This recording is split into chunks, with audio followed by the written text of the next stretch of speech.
Everybody, congratulations to Duke. This game, 3 of the last 5 years, has come down to the last play of the game, and that's what you get, so you expect out of these two teams. And we've come up on the upper end of those for 3 times and didn't tonight. And we had a 17-point lead at halftime. I thought we played a really good first half. We were still inconsistent offensively. They're really good on defense. They were leading the nation in sacks and tackles for loss, so we understood that coming into the game.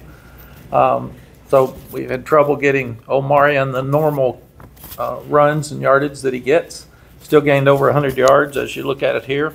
But then the second half, we had a struggling drive with a couple of big plays to start the second half, which really bothered me. I thought we'd come out and take over the game, which we should have, to start the third quarter, and we didn't. And then we have a 4th and 1 where we're going to make it. We've already made it, and they call holding on us. So we get taken back and have to kick a field goal. So that cost us 4 points.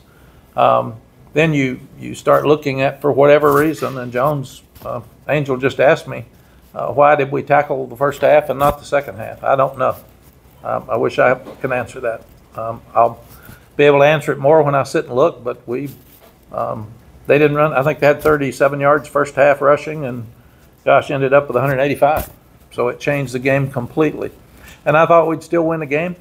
I thought, like all the others, I thought when they didn't go for the 4th and 2, I was hoping they'd go for it and not make it. If they made it, the game was over.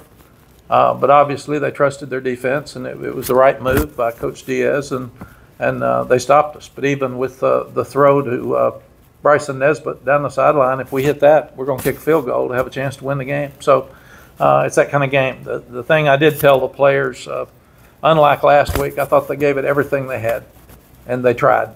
And this was a great college football game that we came up short on. So I'm proud of their effort. We'll just have to go back and look at everything tomorrow, because Pittsburgh's really good, and they're coming in here next week, and they'll be, I think, what are they, undefeated? I think so. So it'll be another undefeated team. Coach, I missed the first part. What went wrong defensively in the second half? Where was maybe the biggest problem, and then everything else? Andrew, we really didn't play well on either side the second half. And when you don't play well on offense, you don't keep the ball. I looked up that when we did have the drive right after the halftime, there was 9 minutes left in the third quarter, so I felt pretty good. I thought that we got a chance because we at least got some points, but we had a holding penalty because that should have been a touchdown, and we had just made a first down inside the 5. So I don't know. We stopped the run completely. We were doing the same stuff the second half, and we didn't tackle him as well. So I don't know. We'll have to go back and look at it. I thought they tried. Thought everybody was into the game. Everybody knew how important the game was, and everybody knows how important this game is to us, our university, and our fan base. So it wasn't that they didn't try. I'm really proud of their effort. But you look at it, we were 5 for 18 on third down, and they were 2 for 14. So it was more of a defensive game than an offensive game. They rushed for 185 yards. We rushed for 156, and they rushed for 37 the first half. So their ability to run the ball the second half was what changed the game. Mack, did you detect any 20-0, any kind of let up at all in that corner of the game or not? No, I really didn't, and I thought they tried. I mean, we just didn't tackle as well the second half. So I don't know, Chip. I really can't answer it. Coach, a lot of them were going on that scoring run. Obviously, the offense, kind of stalled out at points. I know you haven't had a chance to look at it, but is there anything in particular you kind of point to as to why drops couldn't last longer and sustain?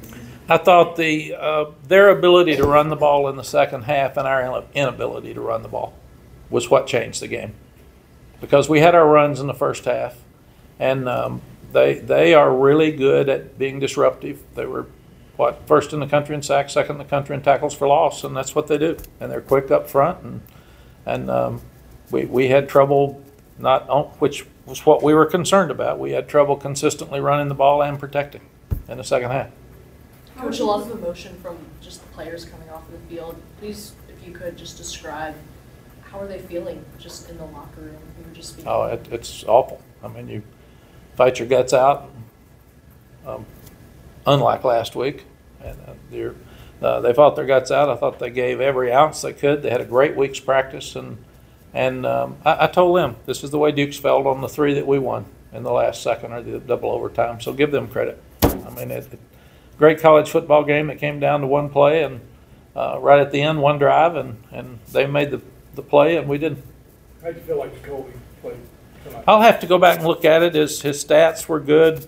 They change up so much, and they blitz so much, and they bring the safety so much, and it's a load for a new quarterback. I thought both of these quarterbacks are really talented, and neither one had played in a game of this magnitude.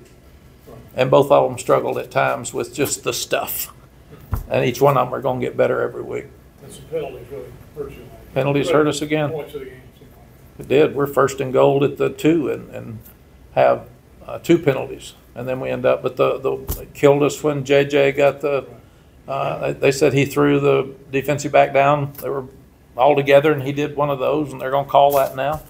And then we had holding. That killed us. That was a drive that we could have come back and won the game, and it just took us out of any chance to take the ball down and score at that time.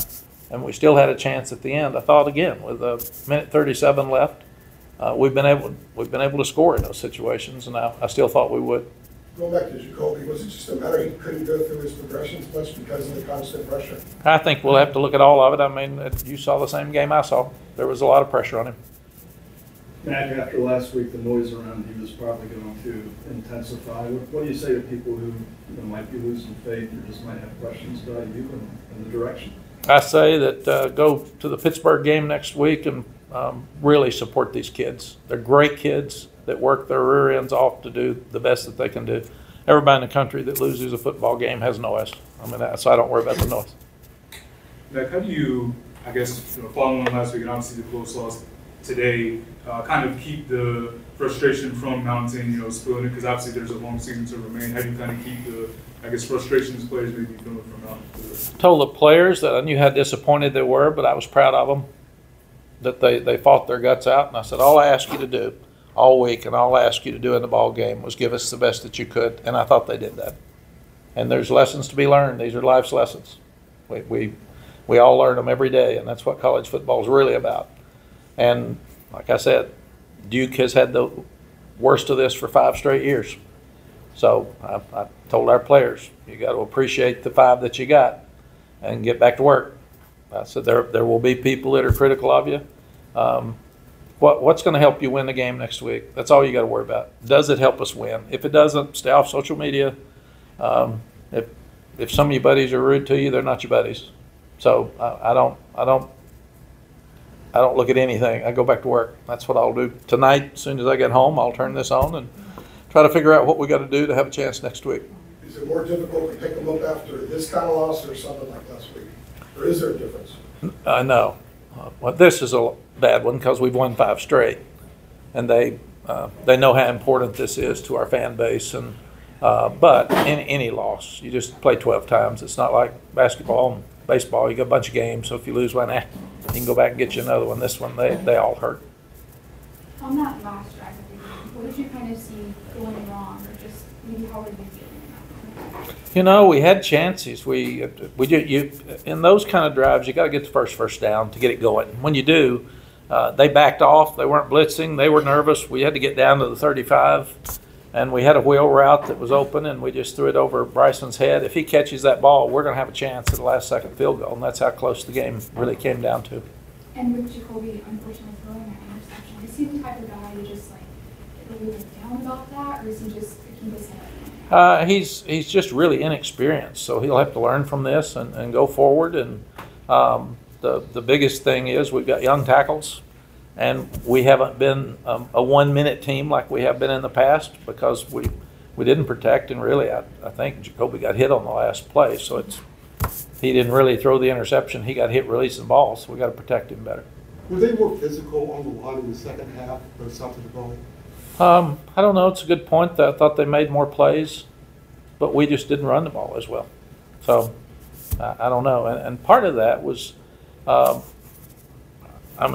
were running the ball, and when running the ball has become so huge in college football, especially with the shorter games, number of possessions, and they kept the ball away from us a lot the second half. And when you're doing that, then they get fresh. I thought at one point right before the half, we had them on the run, and they were out there a lot, and they were tired, and then we let them off the hook in the third quarter. How do you coach, like, dealing with in-game adversity? I feel like that's been a theme last week, and then this game as well, as, you know, you kind of got momentum.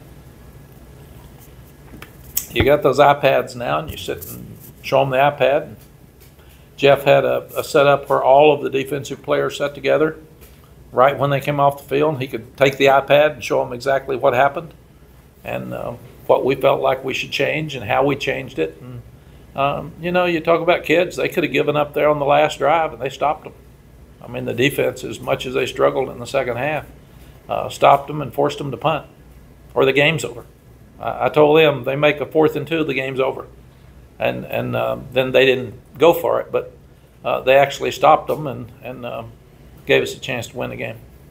Mack, what did you, I got in here late, so if you address it, I'll apologize. What did you see as the biggest symptoms of the way things changed from first half to second half? You shut them out in the first half, you had the 20-point lead, and then it all goes away. Yeah, I've already answered that, so your buddies can help you with that. You said you let them off the hook. What was the mood at halftime? What was the feeling? That's good. I mean, they felt like we played a great first half. And I said we got to turn field goals into touchdowns. We can't do that. We've got to score when we come back out the second half, and we did that. And then you could tell the momentum started changing, and we never turned it back. You guys good? Thank you. Thanks, Coach.